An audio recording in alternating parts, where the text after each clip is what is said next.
నేను మరి ఒక తీర్మానం చేసుకున్నా.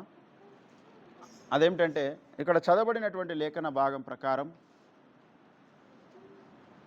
ఏ మనుషునికైనా 100 గొర్రెలు కలిగి ఉండగా వాటిలో ఒకటి తప్పిపోయిన యెడల అతడు 99 అడవిలో విడిచిపెట్టి తప్పిపోయినది దొరికే వరకు దానిని వెదక వెళ్ళడా అన్నాడు. అంటే వెళ్తాడు.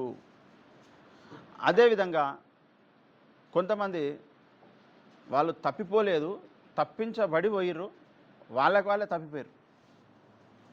అనుకోకుండా జరిగింది కాదు. కొందరి విషయంలో కావాలని జరిగింది, కొందరేమో వాళ్ళని అట్లా తప్పించారు. అది ఏ విధంగా జరిగినా నా వంతుగా నేను ఒక పని అయితే చేయాలనుకుంటున్నా.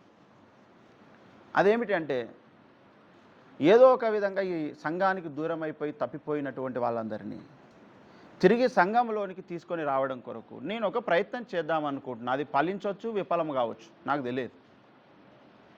ఇప్పుడు సంఘం నుంచి దాదాపుగా వెళ్ళిపోయినటువంటి వాళ్ళు 80 మంది దాకా ఉన్నారట.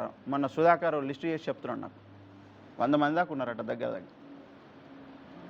పిల్ల జల్ల వృద్ధులు అందరు కలిసి. ఎందుకంటే సుధాకర్ కూడా దాదాపుగా ఆయన ఆరంభం నుంచి ఆయనకు తెలుసు ఎంతమంది వచ్చారు, ఎంతమంది పోయారు. కాబట్టి మీకు ఎంతమంది అయితే తెలుసో వాళ్ళందరికీ చెప్పండి, తిరిగి మీరు సంఘానికి రండి, సత్యంలోనికి రండి అని ఒక మాట మనం చెప్పినట్టు ఉండాలి. రాకపోతే వాళ్ళకు ఎంత ఆశీర్వాదం వస్తుందో, ఎంత నష్టపోతారో అది తర్వాత విషయం. మనమైతే ఒక మాట చెప్పి చూడాలి అనే ఉద్దేశం నాకు కలిగింది. ఎందుకు? తప్పిపోయినటువంటి గొర్రెని వెతకమన్నాడు కదా ప్రభు. దాని కొరకు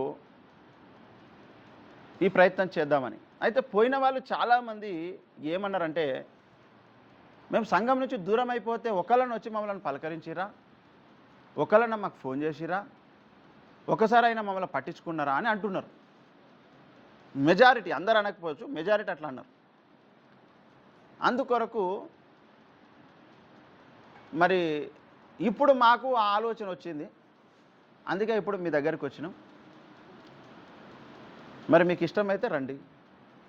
మీ కొరకైతే మేము ప్రార్థన చేస్తున్నాం, ప్రార్థన చేయడానికి వద్దామనుకుంటున్నాం అని చెప్పి వాళ్ళ ఇండ్లను దర్శించుదామని అనుకుంటున్నాను నేను.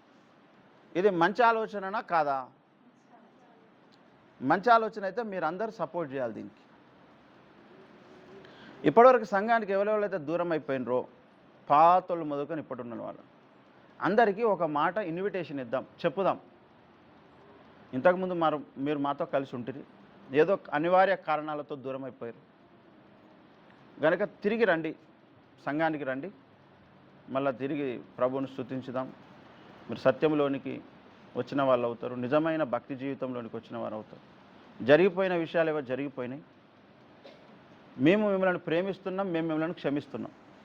మీకు నచ్చితే మీరు మమ్మల్ని క్షమించండి, మీరు మమ్మల్ని ప్రేమించండి.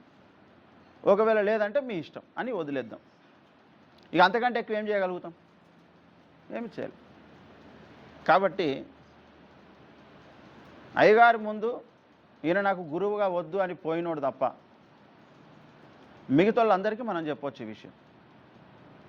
ఇక వాడు రావాలంటే వాడు అయ్యగారి ద్వారానే రావాలి. మళ్ళీ అయ్యగారి ముందటనే మాట్లాడి రావాలి. అది నాకు మనం ఇంకోటి ఏంటంటే వాడు పాస్టర్లు అవసరం లేదు, మనకి విశ్వాసులు కావాలి.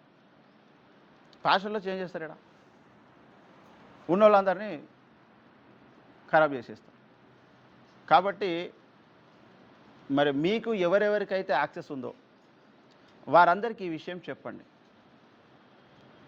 అయ్యగారు మిమ్మల్ని ప్రేమిస్తున్నాడు, మార్కు పాస్టర్ గారు, మార్కు బాబు గారు.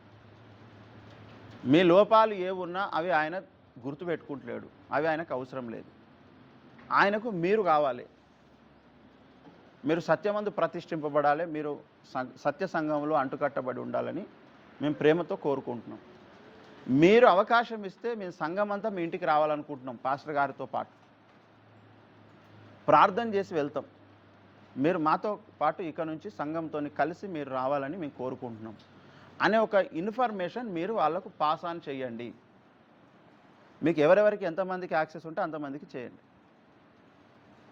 వాళ్ళు వస్తే దేవుని చిత్తం, రాకపోయినా మనకి ఏమి ఇబ్బంది లేదు. కానీ మేము పోతే మమ్మల్ని ఒక్కళ్ళు కూడా పలకరియలేదు. వాళ్ళంతల వాళ్ళు కావాలని తలుగు తెంపుకొని పోతే కూడా మనం పలకరియాలట. అట్లా పలకరించే సిస్టమ్ ఉండదు. తప్పిపోయిన కుమారుడు పోతే వెనక నుంచి తండ్రి పనోళ్ళు ఎవరు పోలేదు, వాని వెనకాల సర్ది తీసుకొని పోలేదు ఎవరు. వాడికే కడుపు మండి ఏడ అవకాశం లేక తిరిగి వచ్చిండు. అలా తిరిగి రావాలి అని మనం ఎదురు చూస్తాం. కానీ ఇక్కడ ఏమైపోతుందంటే దొంగలకు సదిగడేటోళ్ళు ఎక్కువ మంది ఉన్నారు ఈ లోకంలో. ఈ తప్పిపోయిన వాళ్ళకు సది తీసుకొని పోతారు. వాడు ఆకలితోనే అలమట్టించి తిరిగి వస్తాడేమో అని తండ్రి చూస్తే తండ్రి దగ్గరికి రాకుండా మధ్యలో ఉన్న కొందరు దొంగలు అక్కడక్కడ బిర్యానీలు తినిపిస్తుంటారు. ఆ కుడికకు ఈ కుడికకు తీసుకుపోవడం వల్ల ఏమవుతుందంటే వాడు తండ్రి గుర్తుకు రాడు, వానికి ఆకలి బాధ తెలియదు. అది జరుగుతుందన్నమాట. లేకపోతే వాళ్ళందరూ వచ్చేటోళ్ళే పోయినోళ్ళు రాకుండా చేసేటోళ్ళు ఈ మధ్యలో ఉన్నోళ్ళు చెడగొట్టేటోళ్ళు. అది విషయం. ఇప్పుడు ఇంట్లో ఎవరైనా గొడవ పెట్టుకొని వెళ్ళిపోయారు అనుకోండి, వాళ్ళకు బాగా నేర్పేటోళ్ళు ఉన్నారనుకోండి, వాళ్ళు ఎప్పటికి రారు జీవితంలో. వాళ్ళు ఎవ్వరు వాళ్ళతో మాట్లాడక సుటరికం చేయకపోతే ఏదో ఒక రోజు తప్పు తెలుసుకొని మళ్ళీ ఇంటికి వస్తారు. మధ్యలో సుటరికం చేసేటోళ్ళే చెడగొడతారు, వాళ్ళని ఇంటికి రాకుండా చేసేటోళ్ళు వీళ్ళే. అర్థమైందా? తప్పిపోయినోడికి మంచినీళ్ళు కూడా ఇవ్వకపోతే ఆకలి బాధతో తండ్రింటికి వస్తాడు. వానికి తీసుకోపోకుండా నువ్వు రోజు బిర్యానీలు పెడితే వాడెందుకు వస్తాడు? వాడు ఒక పంది లెక్క తయారవుతాడు. కాబట్టి ఈ ఒక ప్రయత్నం నేను చేద్దాం అనుకుంటున్నా. మీకు తెలిసిన వాళ్ళందరికీ మీరు చెప్పండి. వాళ్ళు ఎవరైనా యాక్సెస్ ఇస్తే పోదాం. ఎందుకు నాకు ఈ ఆలోచన వచ్చిందంటే, మొన్న ఒక ఆయన నాకు కాల్ చేసి, ఫలానా ఆయన వాళ్ళు మా పాస్టర్ గారికి కాల్ చేయండి, కాల్ చేస్తే ఆయన మీకున్న ప్రశ్నలన్నిటికీ జవాబులు చెప్తాడు అని మనకు తెలిసిన ఆయనని ఒక నంబర్ ఇచ్చినట్టు. ఇది లైవ్లో పోతుంది కాబట్టి చెప్తలే పేరు. అన్నందుకు అరే నా మీద వాళ్ళకి అంత అభిప్రాయం మంచిది ఉంటే నేనేందుకు వాళ్ళని దూరం చేసుకోవాలి? వాళ్ళు దూరం పోయి చాలా నెలలు సంవత్సరాలు అవుతుంటే కూడా ఈయన మా పాస్టర్ అని చెప్పుకుంటారట. మరి వాళ్ళు నా పాస్టర్ అని వాళ్ళు చెప్పుకున్నప్పుడు వాళ్ళు నా విశ్వాసాలు అని నేను చెప్పుకోవద్దా? చెప్పండి, చెప్పుకోవాలి వద్దా? చెప్పుకోవాలి. కాబట్టి వాళ్ళంతా సహృదయంతో మంచి హృదయంతో మా పాస్టర్ గారు అని నా నంబర్ ఇచ్చిరట. మరి ఇచ్చినప్పుడు నేను కూడా నా విశ్వాసాలని నేను వాళ్ళని గౌరవించాల్సిన అవసరం ఉన్నది అనిపించింది నాకు. అందుకొరకే నేను ఈ తీర్మానం చేస్తున్నా. కాబట్టి మనుషులం, మన లోపల కూడా బోలెడు లోపాలు ఉంటాయి, మన లోపల కూడా బోలెడు తప్పులు పొరపాట్లు ఉండొచ్చు.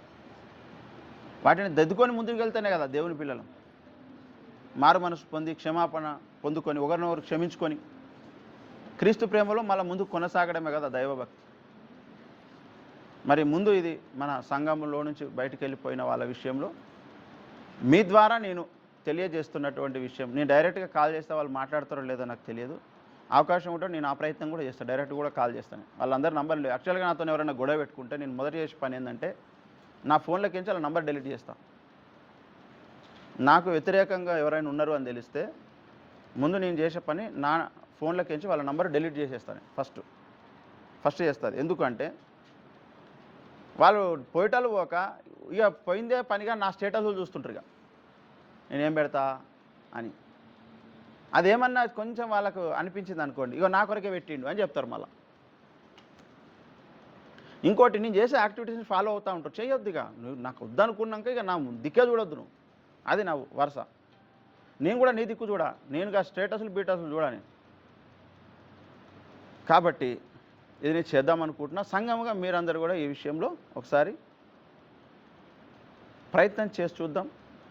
లేదంటే ఆ బాధ్యత వాళ్ళ మీదకి వెళ్ళిపోతుంది, మనదైతే బాధ్యత ఏముండదు. మరి ఈ విషయంలో మీరందరూ కూడా సహకరిస్తారని కోరుకుంటున్నా. అయితే ఇక్కడ తప్పిపోయిన ఒక గొర్రెను వెతకడా అని అన్నాడు. వెతుకుతాడు, కానీ ఆ గొర్రెకు మారు మనస్సు ఉండాలి అన్నాడు. కింద చూడండి 7వ వచనంలో,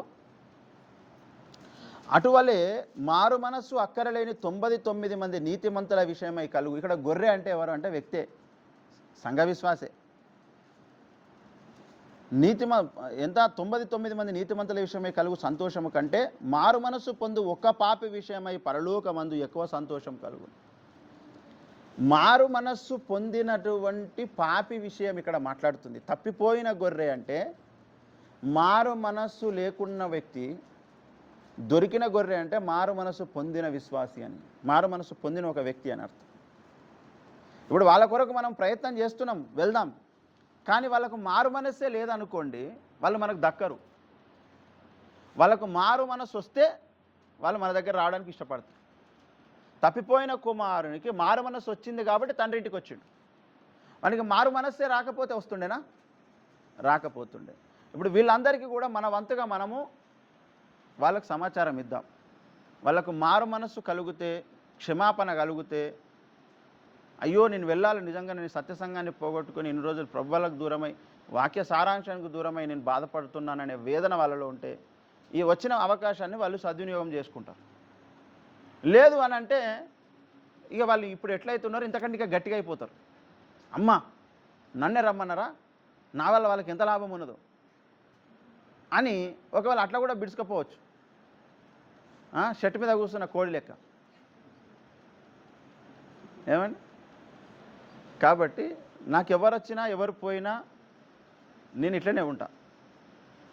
కాకపోతే మేము పోతే ఒక్కళ్ళన్న మమ్మల్ని పలకరించలేదు, ఒక్కళ్ళన్న రాలేదు అని అంటున్నారు. అంటే కాబట్టి ఇందుకొరకు నేను ఈ యొక్క ప్రయత్నం చేస్తున్నా. మీకు ఎవరెవరు పరిచయమో ఒకసారి వాళ్ళతో మీరు మాట్లాడి నాకు ఏ విషయం చెప్పండి. మీరు వాళ్ళతో కలిసిపోయి మళ్ళీ బిర్యానీలు తినుడు, షాయిలు తాగుడు చేయకండి. ఒక మాట అడిగి ఊకోండి అంతే. అంతే తప్ప మళ్ళీ వాళ్ళ ఇంటికి మీరు కూడా మీ ఇంటికి వాళ్ళ ఊరికి వచ్చి వద్దు. మళ్ళీ మీరు పాడవుతారు, మీరు వాళ్ళ గ్యాంగ్లో కలుస్తారు. అలాంటిది చేయదు. ఒక మాట పలకరించమని చెప్పినాక అంతే తప్ప ఇంకేం. ఒకవేళ వాళ్ళు ఒప్పుకుంటే అందరం కలిసి పోదాం మనం పోయినట్టు. అప్పుడు దేవుని చిత్తం జరుగుతుంది. అదే విషయం గనుక మరి మనము మారు మనస్సు పొందిన వ్యక్తులను ఎప్పుడు పోగొట్టుకోవద్దు. మారు మనస్సు లేని వాళ్ళను మనం దగ్గర రానియద్దు. ఈ విషయంలో మనం ఎప్పుడు అవతల వాళ్ళను ప్రేమించడానికి, క్షమించడానికి సిద్ధమైన హృదయంతో ఉన్నాం అనే ఒక సందేశం మాత్రం అందరికీ తెలవాల్సిన అవసరం ఉంది. మరి ఈ విషయంలో దేవుడే సహాయం చేయనుగాక. దేవుని చిత్తం ఏదో అది జరుగుతుంది. నేనైతే ఇలాంటి వైఖరితో ఉన్నానని విషయం మీకు చెప్తున్నా. కనుక ఇందులో దేవుడే తోడయండి నడిపించునుగాక. ప్రార్థించుకుందాం. కృపగల తండ్రి, దయగలిగిన దేవ, దయమేడ కరుణమేడ మీకు వందనాలు ప్రభువా. సంఘం నుంచి ఎంతోమంది రకరకాల కారణాలతో దాదాపు 100 మంది దూరం అయిపోయారు ప్రభువా. మరి వారెవరైనా నిజమైన మారు మనసుతో ఉండి సత్యసంఘంలోనికి ఎవరైనా మాకు చెప్తే మేము వచ్చేవాళ్ళమే, లేదా దైవజనుడు ఒకసారి మా ఇంటికి వస్తే మేము వచ్చేవాళ్ళమే, సంఘంతో కలిసిపోయే వాళ్ళమే అనే హృదయంతో ఎవరైనా ఉంటే ప్రభువా వారందరినీ తిరిగి మీరు సంఘానికి నడిపించండి. అయ్యా మనుషులం, మాలో ఏవైనా లోపాలు, తప్పులు, పొరపాట్లు ఉండొచ్చు. మమ్మల్ని క్షమించండి. మేము మారు మనసు పొంది ఐక్యతలోనికి సాగాలనుకుంటున్నాం. అయ్యా ప్రభువా దేవా, నీవంటేనే ప్రేమ, నీవంటేనే క్షమాపణ, నీవంటేనే దయ, నువ్వంటేనే కరుణ. అది మాకు లేకపోతే ఎలా ప్రభువా? మా లోపల కూడా దయ, కరుణ, జాలి పెట్టి శత్రువులను క్షమించమన్నావు, శత్రువులను ప్రేమించమన్నావు. మేమును మాకు వ్యతిరేకంగా వెళ్ళిన వారు, మమ్మల్ని కాదనుకున్న వాళ్ళను తిరిగి పొందడం కొరకు మేము వాళ్ళను ప్రేమతో పలకరించి ఆహ్వానిస్తున్నాం. మరి నీ చిత్తమేదో అదే మీరు జరిగించి వాడుకొని మహిమా ఘనత ప్రభావాలు మీరు పొందుకొనమని. ఈ జరిగిన డ్యామేజెస్ ఏ విధంగా ఎందుకు జరిగాయో మాకు తెలియదు. ఒకవేళ మాకు తెలిసి దాని ద్వారా ఒక పాఠం నేర్చుకొని ఇక మీదట అలాంటివి జరగకుండా ఉండడానికి మేము జాగ్రత్త పడడానికి మాకు ఈ భక్తి సాధనలో మాకు ఒక అనుభవాన్ని అనుగ్రహించి, మాకు ఆలోచనను అనుగ్రహించి, ఇంకా ముందుకు ఎలా కొనసాగాలో నేర్పించి వాడుకొని మహిమా ఘనత ప్రభావాలు మీరే పొందుకొని మా లెక్కలేని స్తోత్రం చెల్లిస్తూ కృపగా అప్పగించుకోండి. యేసు ఉన్నత నామమున ప్రార్థిస్తుదించి అడిగి వేడుకుంటున్నాం పరమ తండ్రి. ఆమేన్. తండ్రి దేవుని ప్రేమయు కుమారుని కృష్ణ పరిశుద్ధాత్మక సావాసం ఇక్కడ మనకు భూలోకం సకల భక్తులకు తోడైండి. యేసు వచ్చేంత వరకు మనం ఇళ్ళకున్నంత వరకు దేవుని కృపా కబ్దల సంరక్షణ నిరంతరం తోడైండును గాక. ఆమేన్. బోలో యేసు ప్రభు మహారాజ్కి, త్వరలో రానున్న రారాజ్కి జై. హల్లెలూయా. అందరికీ వందనాలు. Praise the Lord. May God bless you to all. Wish you happy Sunday. Praise the lord.